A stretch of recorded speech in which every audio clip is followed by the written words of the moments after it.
Ang mabuting balita ng Panginoon, ayon kay San Marcos.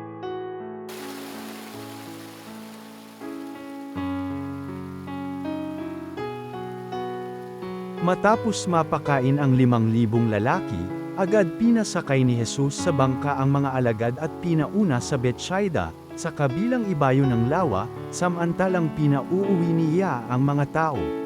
Pagkaalis nila, siya'y umahon sa burol upang manalangin. Sumapit ang gabi. Nasa laot na noon ang bangka, samantalang si Jesus ay nag-iisa sa katihan.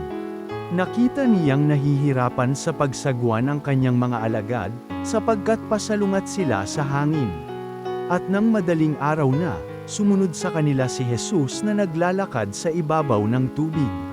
Lalampasan niya sana sila, ngunit nakita ng mga alagad na siya'y lumalakad sa ibabaw ng tubig, kaya't napasigaw sila.